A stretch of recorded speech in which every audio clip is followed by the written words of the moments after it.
Good morning, everybody. As Lisa said, my name's Brian Hollinshead. I've had an interest in maps for many years, to some degree. Never worked with them. Took up orienteering that got me involved with more maps. And then got involved in helping to make some of the orienteering maps.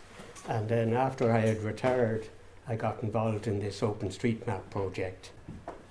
It's principally today is about townlands and burial grounds and how we can find the names for them and add them. I'll explain about the map as we go. But one of the tasks I set Lisa was to have a look at one of the graveyards and send me a photograph of it. And because her camera took a note of where she took the photograph, and I'll explain this to you later, it meant then I was able to look at the map and say, okay, that photograph belongs to that graveyard, and now I know its name, so I can add its name to the map, and we'll talk about that later. Does anybody know where that graveyard is? Doesn't matter if you don't, Lisa knows, and I know, so it's no problem. So to go on then, the OpenStreetMap project started about 12 years ago, and it's really a project, not a map, because the idea was that the information is collected voluntarily and it's also shared voluntarily and very freely. So I will go through what it is, who makes it and how, who uses it, then there'll be an online demo, and then there'll be a question and answer session. And if some of you are interested, I have a colleague coming later, and we will be able to show 2 or 3 of you around a machine, or even this way, how you add the name, how you can remove the name from a shop that's no longer there. When I came down with the maps, they told me that Extravision was gone from Tullamore, so we removed it, and we also added a pharmacy to it that day. So we'll come to where are we now, and I think we're kind of near the arrow there. I can show it to you on a live map later. This initial part is just to give you an idea of the width of the project, because there could be pieces of it that would interest somebody else. As I said, it's not a map. It's a data set that can be used, information can be taken from it and put into another map away from it altogether, because it's freely shareable. It's a community map because we map bus stops, pedestrian crossings, are they wheelchair friendly or not. It's also a national map because it has all the counties, the national roads, as well as a lot of the baronies. It's also an international map because it's in, I speak loosely, perhaps 180 countries. And in all of those countries, all of the information has been collected by volunteers. None of it is from Google, none of it is from current copyright ordnance survey or copyright anything else, which means somebody can take a piece from the map, put it in a book, put it in a poster in a shop window, whatever, as long as they acknowledge the source of it. This is, as I said, what's different. It's to collaboratively capture and maintain, and the important thing is freely distribute content that would normally be sold. It's for sharing and it's for posterity. When we're mapping bus stops, on the right hand side there, I don't know to what degree you can read the text, but it says yes that there's a bench at that bus stop. It's a bus stop, it's at Donnybrook Church, Dublin Bus is the operator, that's the reference number, and there's a shelter at it. That's the sort of level of community mapping that this is based on as a street map, before you get into all the side effects and the legs it has grown since. The idea being that if you want to meet somebody at a bus stop or drop somebody elderly at a bus stop, you want to find one that has a shelter or a bench. The last thing on that is the tactile paving, which they're now adding. Dublin Bus and Dublin Corporation are adding at the bus stops the dimpled footpath, so somebody who can't see too well walking along know they're opposite it. So again, if somebody is planning what bus stop they should get off at work or get onto at work and they're partially sighted, that's what that's to help them with. There's another version of the map called the cycle map, obviously, and it marks on it at the top there, in where the red ovals are, they're just above two cycle shops. It also marks the blue lines along the roads are cycle tracks, and they're shown differently depending whether the cycle track is separate to the road or whether you're sharing it with a bus and a taxi. Again, back to local knowledge that normally you don't get from some of the other people.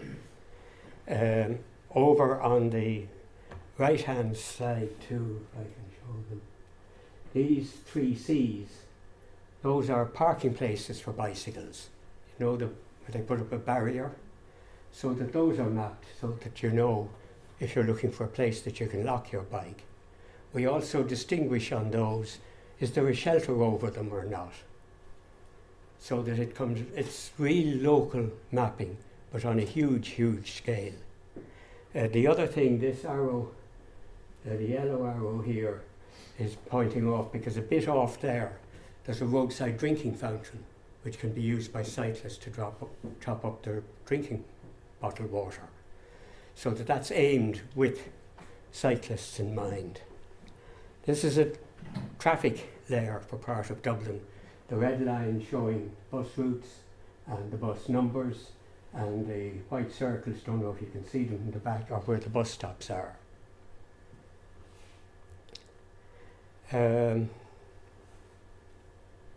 This one as well, there's a separate layer on the map. You choose, do you want to have all the street names shown to you in English, or do you want them shown to you in Irish? That only applies where somebody has put in both the names. And when we come to looking at Tullamore, it's a little shy on the map for Irish street names, whoever mapped the streets here for OpenStreetMap. And I'll show you how the names can be added. Another version of the map with hill contour, hill shading and contour lines. The cycle map also has contour lines. Depends whether if you're cycling you want to avoid contours or you want to exercise and you want to find contours. Then it started to go beyond being a street map, and we started adding townland boundaries. And for those I'll show you, we use some old Ordnance Survey maps, more than 60 years old, and some British War Office maps. And this was just to show you that the townland boundaries vary hugely in both shape and size.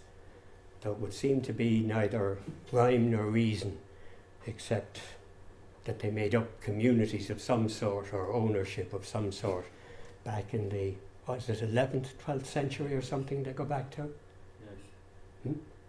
That'd be right, yes. That sort of era anyway. These particular townlands are in Kilkenny, and you might wonder why it says Westmeath on it. The answer is that they're in the barony of Kilkenny. This is showing just again an idea that the dark blue areas are townlands that are filled in with civil parishes. The pale blue are townlands. This was a work in progress page, and the part of the map that has no colour on it still hadn't the townland boundaries defined, because the townland boundaries are put in literally like a daisy chain, a piece of a road, a piece of a river, some hedges, a piece of another road, another stream, and if you join them all together, eventually you should come back to where you started and have a complete townland. Then the people started adding historical features, and worldwide there are 65 different types of historical feature have been mapped somewhere or other in the world, and there are 3,800 of those in Ireland, and we need more on it. In Ireland there are 235 castles. Well, you can see the numbers there for yourselves. We seem better at ruins than we do at the other things. Those ruins could include the remains of a church in a graveyard. If there's a ruined remain still showing there, it could have got onto it. those are some of the sorts of historic features. I don't know how well served Offaly is in them. I don't know, does bogland count as surface mining? I leave it to you to decide. There is a separate page that I'll show you online later on. As the name implies, it's of historic sites, and that's worldwide. We'll look at that as a live map later.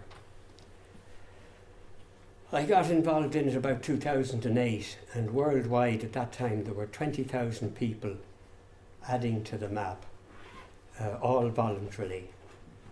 And it has grown and grown and grown since that.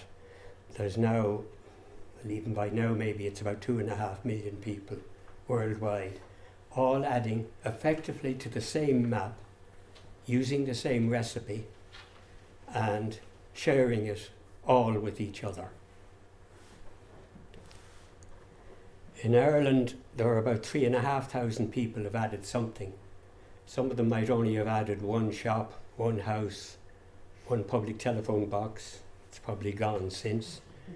There are 300 adding to it repeatedly, and in Dublin City alone there's 1,000 kilometres of streets, paths, roads, tracks mapped, and that's within the modern city, not within the old canal city.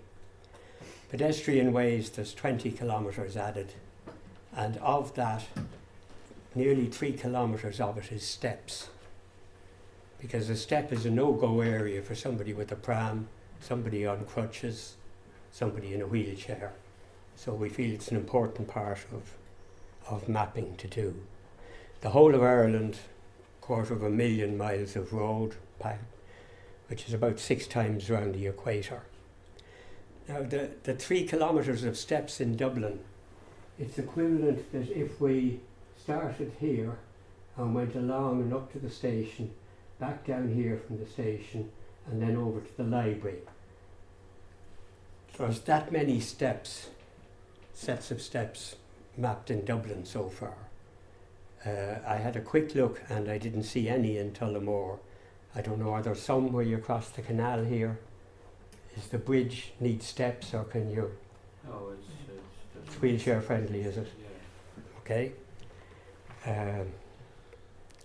Yeah, I said there's enough roads in Ireland to go all the way around the world, and 2 more of them in fact, and another 3 of them. A huge amount, all within Ireland in that case. You come to how do we do it? The 2 ways of doing it. In the old days we used a handheld GPS unit that we would switch on and walk with us, that listened to the satellites, and it gave us a track that we could put into the editor they devised for it, and you would then have to know that from there to that corner was called such and such a street, the next part was another street. We would also mark what kind of a street it is. Is it a motorway, primary road, national road, residential road, commercial road, so that people, again, the information, once it's in there, it's for sharing by anybody and with anybody. So we would walk with the GPS unit, cycle or drive. We later got access to some aerial imagery from the Yahoo company. It wasn't great quality, it was a bit old, but you could map a secondary road in the country by it. Couldn't map a main road because it necessarily wasn't new enough and road junctions would have changed. We also take photographs of road signs, of road markings, because that will show you where there's no right turn allowed, because we also put information like that on it, and one-way streets. As well, for the only way we can name a street, we can't use Google, we can't use Ordnance Survey street atlases, we can't use Dublin bus maps. The only way we can do it is by seeing the name on a nameplate on the street, so that we take photographs of them. Nameplates like that. But we immediately have a problem. That's one street. 2 of those nameplates are at one end of it and one is at the other end of it. but it has 3 Irish spellings. We can get over that to some degree, that we can put the ability in the software that's been voluntarily designed for it is to have a name, a common name, an Irish name, a second Irish name, third Irish name. Now one of those is a typo, it's not the name, but there's a huge facility for putting different names. And in Wales they obviously put Welsh names on them as well. The sources, as I said, are aerial imagery, historic maps, mostly pre-1960. Also, Trinity College have given us scans of some British War Office maps from 1939, which are now out of copyright, and which have all of the Irish townlands on them. And we have been able to process those, so we put them in the editor. I'll show you some of the images later from them. So they gave us 650 scanned images to cover the whole country that have all of the townlands on them. Huge resource. Also has burial grounds, castles, names of crossroads, names of bridges, huge amount of information.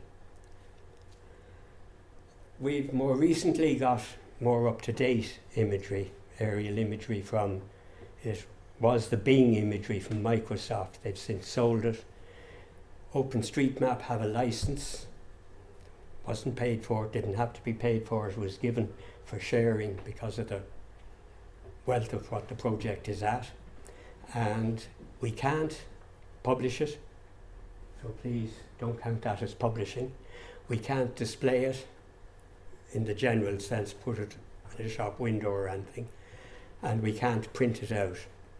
But what we can do is trace over it. And this is a piece down near Hackettstown, and there's a townland boundary, comes down that road, along that road, down there to the river, and then the townland boundary goes along there and along here. And I thought, oh, that looks rather like a graveyard, burial ground. And true enough, it has the car park beside it here. It has a gate, and it has a gate. So I was able to add them to the map, but I knew nothing of what they were called. And the old out of copyright ordnance survey maps do not name the graveyards. They just say graveyard, and they may say church, ruin. The only way that can happen in Offaly is if somebody in Offaly adds the name to the graveyard, if we've already put it on the map, or add a graveyard and name it. We have mapped, I think, 75 of the graveyards in Offaly. I should say burial grounds. We distinguish between a graveyard and a cemetery. Don't know why. Because it's a worldwide project, that was decided somewhere else. And a graveyard is a burial ground in the precincts of a building of worship. A cemetery is sacred land somewhere else without a church in it now or previously, where people are buried, so that we distinguish between the two of them. This is an image of part of one of the British War Office maps, 1939. The blue part across the top, or lilac part, is part of Stillorgan civil parish, which is made up of 7 townlands. 6 of them are blue and up there. The 7th one is at Leeb and is down here, and that patch is part of Stillorgan civil parish. The red lines on top of the dotted lines are the townland boundaries, and that's what we use to trace where they go.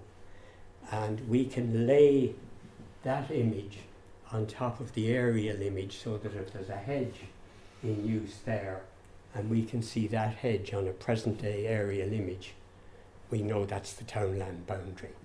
Within 5 metres, less than 5 metres maybe. An extraordinarily possible bit, the combination of the two of them. Parishes are broken up. I don't know, we started, the first county we finished was Carlow, because my late wife was from there, and it was also the second smallest in the country. And found parishes there in 2 pieces and 3 pieces, and maybe one of them in 4 pieces. And I don't know why. Maybe some of your folk will know why. Perhaps there was a decent tithe to be had from one of these other patches over here, and those folk decided maybe it belonged to the same baron as he inherited it or married into it. I don't know. That's a historical question, not a geography one. So I leave that to you folk to contemplate. I said that we were able to take the maps from Trinity College and then make them fit into our editor so they sat in the right place. I won't go into detail on this, but that's 2 images, and what we do is pick a road junction there and pick a road junction on that one and say those 2 are the same place. I love doing Offaly and Kildare and places like that, because there's lots of railways and lots of canals, and they all have bridges. And it's very easy to say those bridges on the canal haven't moved. Therefore, if it's those 2 bridges, that's a pair. And we would pick about 30 pairs on each sheet, and then it very slightly adjusts it a little if needs be, because the British reduced the map so they could get 4 maps onto one sheet photographically. Then they stitched them together, and in 1939, so that gets it that they'll come up properly. Who uses it?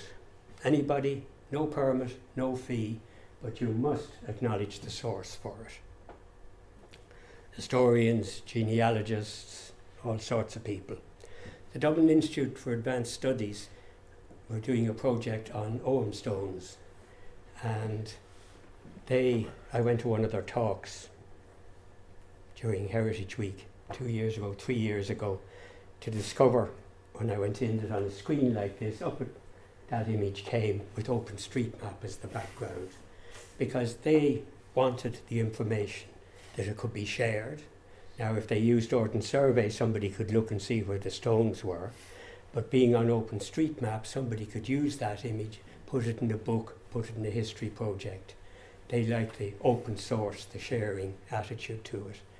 It says at the bottom here, their 3D rotatable images are cool.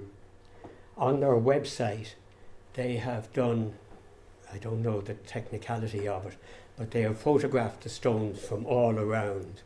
And if you pick a particular stone and say you want to look at it, you can see a photograph, the front of it.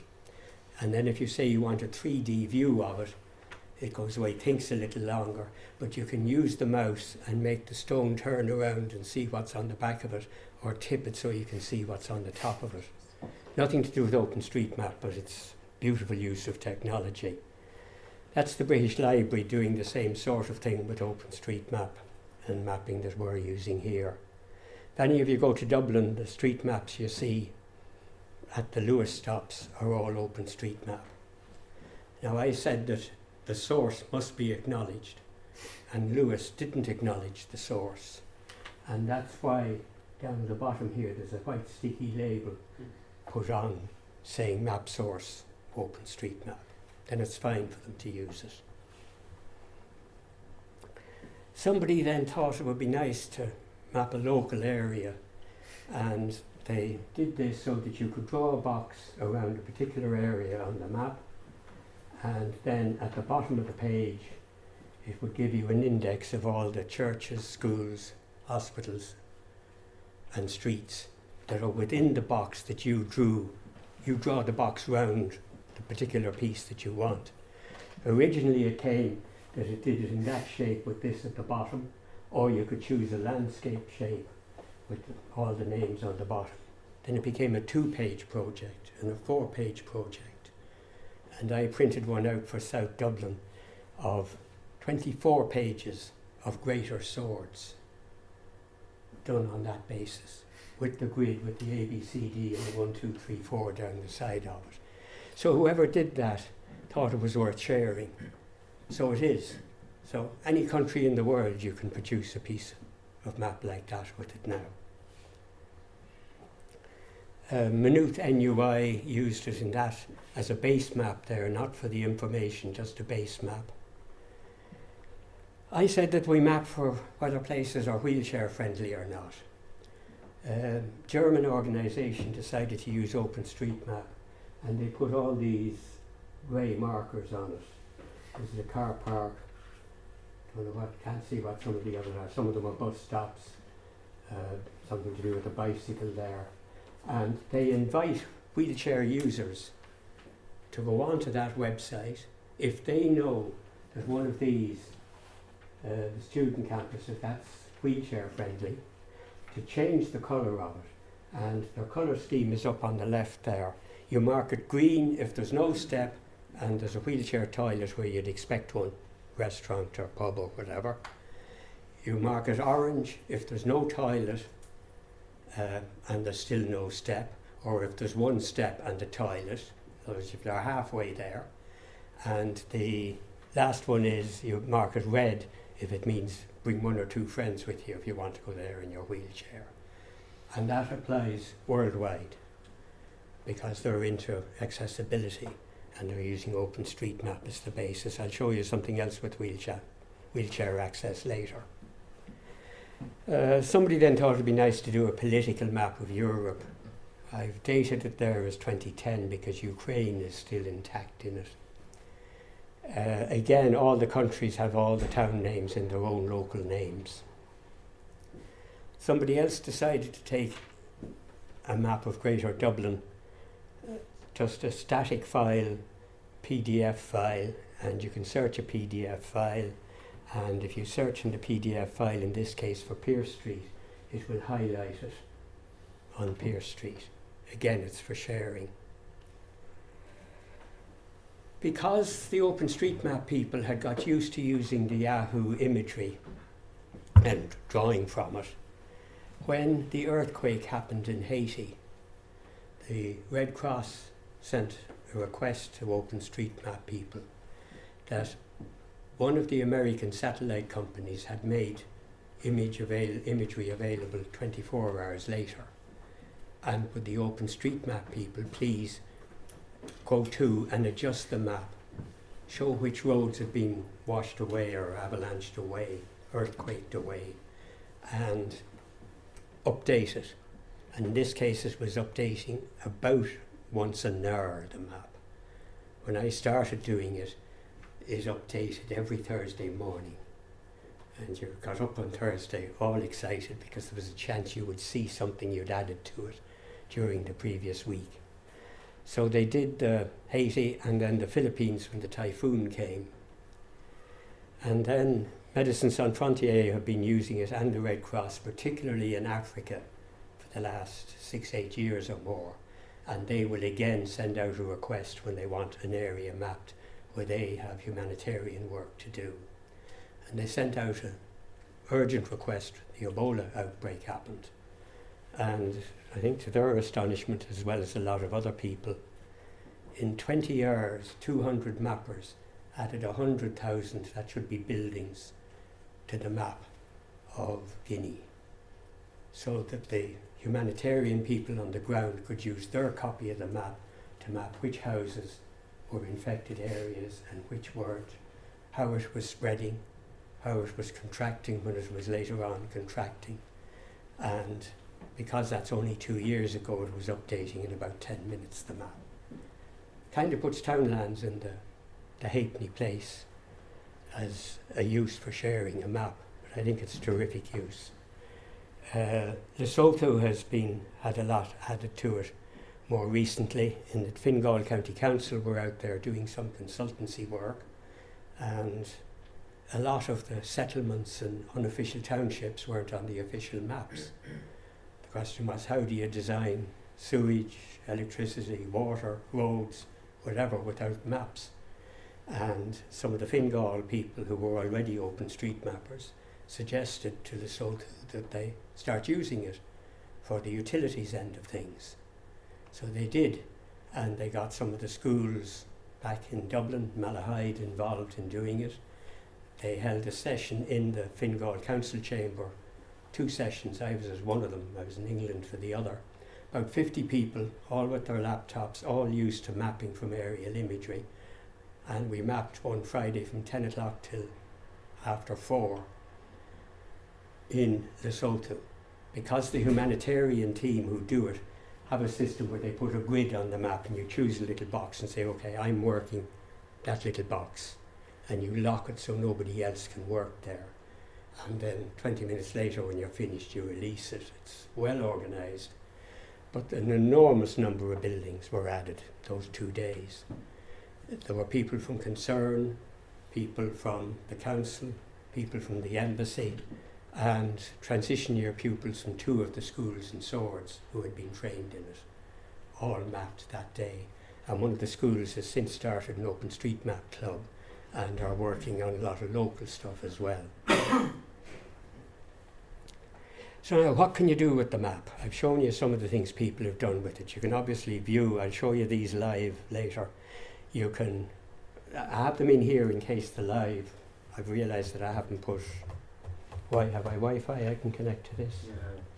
Thank you, that'll happen in the second half then. You can view the map and you can search. You can print out a piece, either the whole of what's on the screen or just part of it.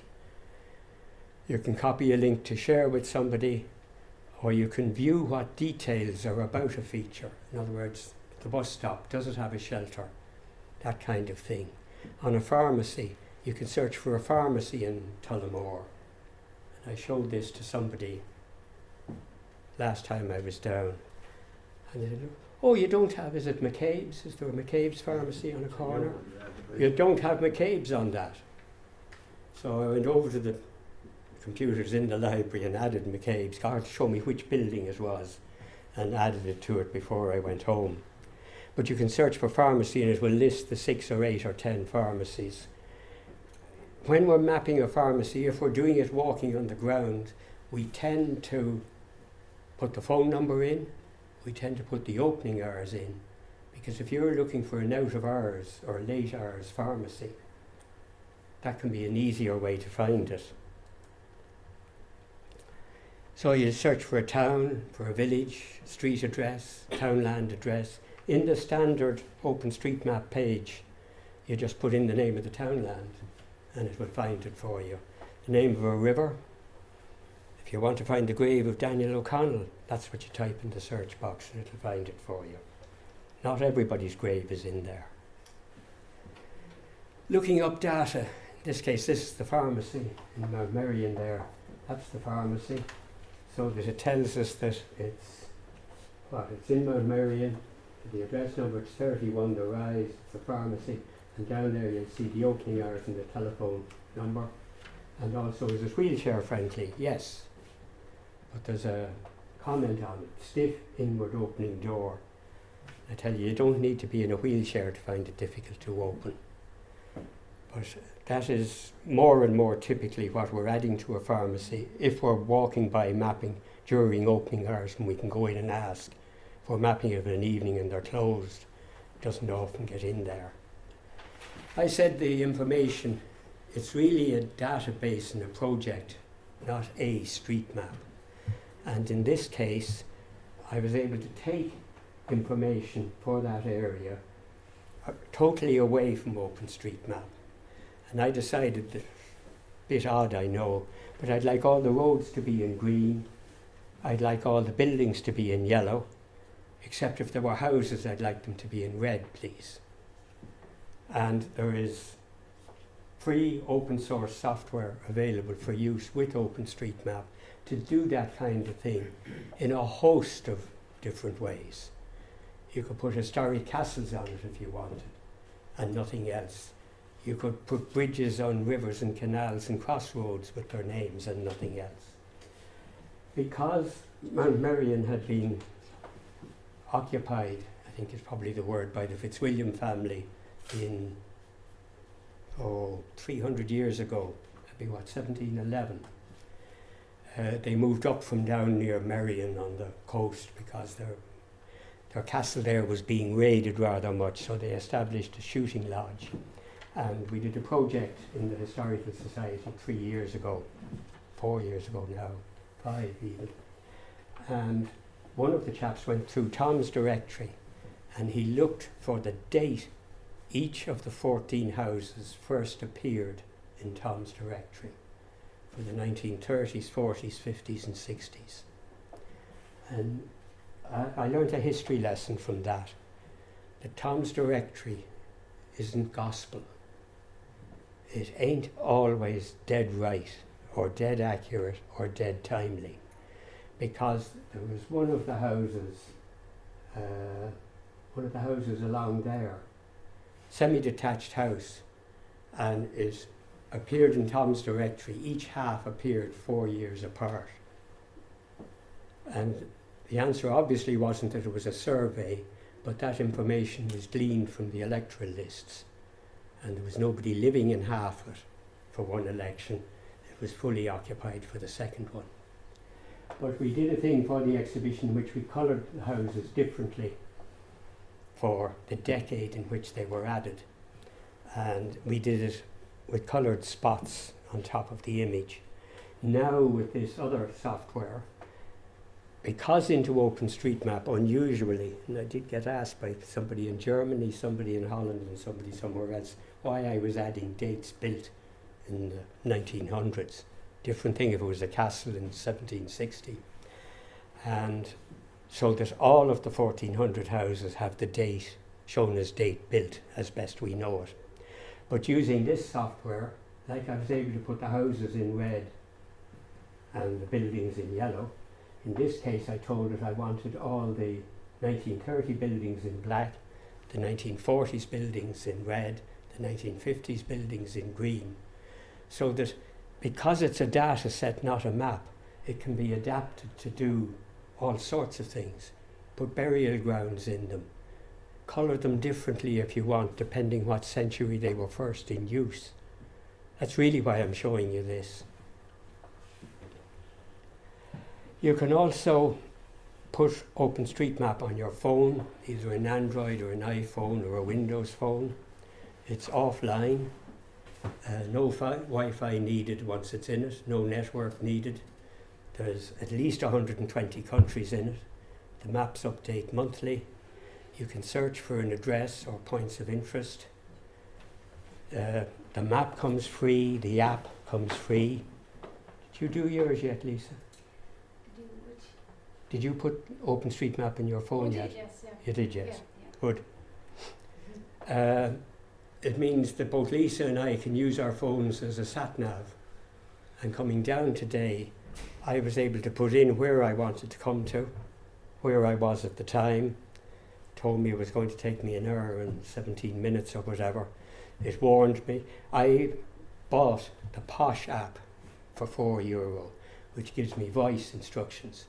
So the phone just sits on the seat of the car, and I get in at the roundabout coming up, take the third. First of all, that there's a roundabout coming up, I get near it, that you take the third turn, and so on. It twice told me I was exceeding the speed limit. So that it's for sharing. Somebody else, there's nothing to do with history, somebody decided they'd like to do a street map of Lille, and they'd like to colour all the blocks in. They went a bit further than that. I think it's right to say that no two adjoining blocks are the same colour. They were just obviously feeling creative. There's an older looking map, pencil drawn map. You can see here the green, don't know if you can see from down there, but the roundabout, there's grass on the roundabout, and the shadings are different. The date of that one I think is about 2010. The date of that one is 2012, because that's OpenStreetMap data. The lines of the streets, the outlines of the buildings are all taken from OpenStreetMap.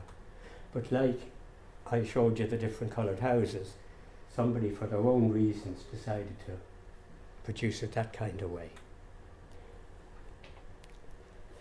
Townlands we'll come to when I go live on it later. This was again in case there wasn't a live connection. As we did the Townlands in Carlow, it became important to us to know where we had done them and where we hadn't. And we decided the only way to do it was in the editor on the map as we were doing it, was to shade in pale blue a townland that we had closed an area around. And it gradually grew from that, and when we started doing civil parishes, we put a very pale pink on them, again, so that we could see when it was complete. If we were seeing a white patch, meant it hadn't been done. And one of the guys who mapped maybe 100, 150 of the townlands in Carlow, decided it would be nice to have a list of the townlands. So he has produced a list, which I will show you later, with the search box at the top, into which you can put the name of a townland, a civil parish, a barony, an electoral district. In Ireland there, we've got 22 baronies, 200 civil parishes at that time. That's an old image, because in Offaly at the moment we have over, I think, 1,100 townlands. In the country, the list on that page of townlands runs to 53,000. And it's broken down by counties, and I'll show you again, you can go by county, you can break the county down, you can then look by civil parish. If you want, you can then break down the civil parish, we'll show you a map, and we'll list the townlands within that civil parish, so you have a choice which one your family might be in. I'll show you more about that on the live one. So then the next thing is where to now, what else is needed. And a man in the Orden survey, I think, got it kind of right. A map is in its nature but part of a survey, and that much of the information connected with it can only be advantageously embodied in a memoir, to which the map then serves as a graphical index. Now, this man was involved in the Orden survey, and he published that quote in 1837, and he produced some marvellous memoirs, particularly working from Donegal as they worked down with local hordes of local information, stuff that should be kept. I know the Orden survey were mapping for tax, but he was hugely interested in a whole lot of information, and the National Archives have the memoirs as well as the survey books. Money ran out and the memoirs didn't cover the whole country.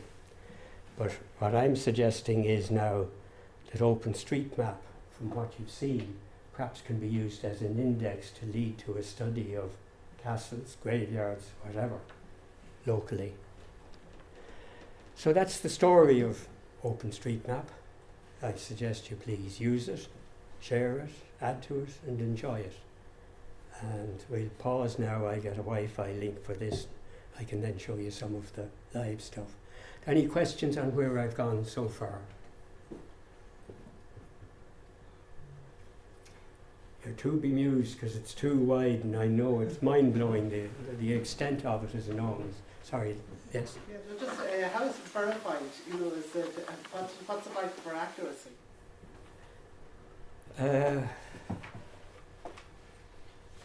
It's mapped mostly by locals, or people who visit locally. Therefore, if there was somebody in Tullamore who knew, the person who added extra vision to it, if they lived in Tullamore, they'd know it had gone, and therefore they could know to take it away. It's as to whether it's that building's in the right place is up to the people using the map to say, oh, that's my chemist shop, extra vision is next door. But because it's done by people walking and counting buildings, we also we have mapped thousands upon thousands of houses in towns and cities, and increasingly more of them are being numbered, because for the sat-nav application you can put in an address, 14 Main Street, Tullamore, that's where I want to go to, if the numbers on the street have been added. And a lot of new developments have taken down those street nameplates and not replaced them. And a lot of new premises don't necessarily have the number in the street. And if the number is not on the building, we don't add a number. It may say 10, 11, 12, 14, so on. If there's no number on 13, we won't call it 13 because we've no way of knowing. And we can't look at a map that it is numbered on. In Dublin, don't know about Tullamore. Are you superstitious down here? Hands up anyone who's superstitious. Nobody. That means all the housing estates have 13s in them. Parts of Dublin built in the 1940s, the red houses on that other map I showed you, no number 13s. They go 7, 9, 11, 15, 17, 19. So the only way we can add the numbers is by walking by the house. So that, yeah, they're pretty accurate that way. The townland boundaries, Ordnance Survey Northern Ireland did issue some open data back last November. And Ordnance Survey in the Phoenix Park issued some open data last November as well. But somebody in England did a study on the townland boundaries by taking the Ordnance Survey data and making all the lines 10 metres wide. He then laid the OpenStreetMap stuff on top of it, and don't ask me how.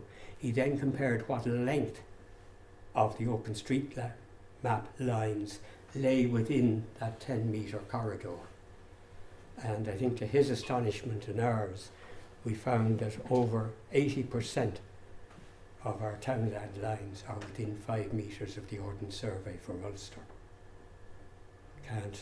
They didn't study it for down here. It's got to be similar. 90% were within 10 metres, and the bulk of the rest was coastlines, rivers and estuaries, which have changed. So as far as boundaries are concerned, they are quite accurate. Yes, Lisa. Mine was a related question about accuracy, actually. I was just wondering, can a user correct another user's? Yes. Yeah. Does that ever lead to any disagreements? Oh yeah, I mean, I raised a house number of somebody on the Kilmacud Road in Stillorgan, and all that happened was he'd made his notes as he went along, and he just started one off when he had crossed that road, so they were all one number out. And when you sign on to map it, they ask you for an email address and a mapping name. The purpose of the email address is that you are agreeing to the sharing of what you have mapped, as long as it's acknowledged by anybody who uses it. It used to be a community common share-alike license, which is really for pictures, artwork, literature, creative stuff. Now, we were creating maps all right, but it was of static stuff, and it was decided that a database license was a more appropriate one to share, which meant they had to ask everybody who had mapped under the old license, could they retain the data under the new license conditions? And very few people said no. I think 2 in Ireland said no. Some people asked what was involved or what about it, and they said no, that's fine. But a lot of people had changed email addresses in the previous 8 years, and we lost 8% of the map because there was no reply. So can't think exactly what year it happened, but on a particular date when the change was made, 8% had to be removed from the map because there was no permission to retain it. And this, because the whole thing is shared and voluntary, somebody in Switzerland decided that one way around this was that in the what I call the heavy duty editor, there's an online editor I'll show you, but there's a heavy duty one. In the 6 months leading up to changeover, if permission had not been received to retain something, it came up as purple in the editor. So if I knew I was going somewhere and I could see, oh, that's in purple, Portarlington, there was a housing estate in Portarlington. As you come into it from the Cork Road, there's a housing estate across the river on the right. The housing estate was fine, but the link road was by somebody that we didn't have permission to keep the link road. And therefore the housing estate was going to become an island with no road access on the changeover date. So I went down to Portarlington and I had the GPS unit with me. I crossed the road, did a quick check round the housing estate, back over the bridge. I could then remove the one we didn't have permission for and add my one because I had a record of it in my GPS unit. And so that went on for 6 months. I mean, I did some in Kildare, I did some in Naas, a few other spots as well. Oh dear, excuse me. So that when you sign on, they will ask you for that and a mapping name. Now, with the mapping name, nobody sees your email address, but Lisa had to give a mapping name. Now, if I take exception with something that Lisa mapped, I've no cause to yet, I can send her an email within OpenStreetMap by using her mapping name, because every feature has the mapping name of the person who did it. My mapping name is Brian H. Some people use nicknames from school, some people use initials, all sorts of human life is there in mapping names. But I would be able to send an email to Lisa and say, I think actually both buildings are whatever I think is wrong. And she will get the email. She won't know my email address. She'll just say the mapper, Brian H., sent you a query. And she can either correct it or come back and say, look, I'm not able to correct it because I've moved to Limerick or something. Can you change it for me? So yes, there is the ability to change things. Sorry. Just is on the OpenStreetMap, is there a map of all the townlands of Offaly on it? Yes.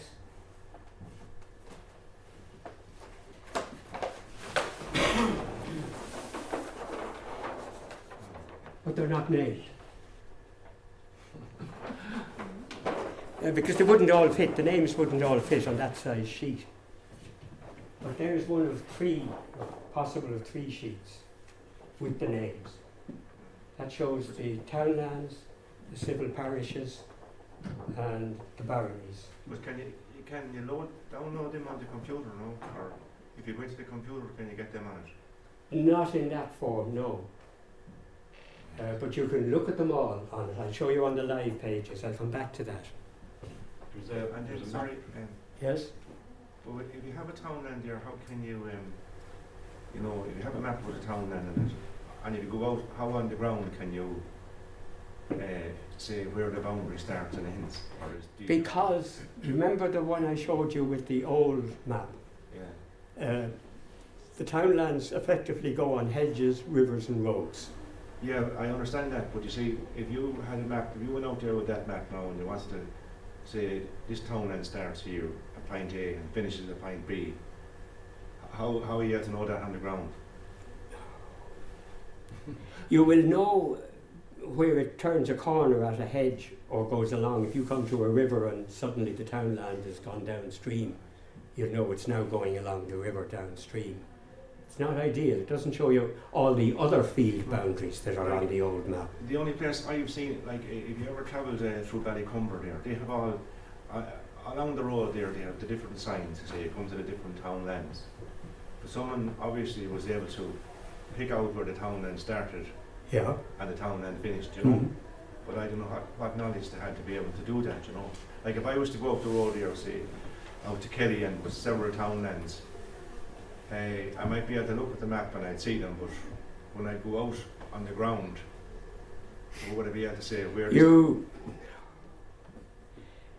Yes, in that now with a modern phone with a GPS in it that shows you where you are. When you come, you're going along the road and suddenly there's a purple line going left. That's because the townland boundary goes left.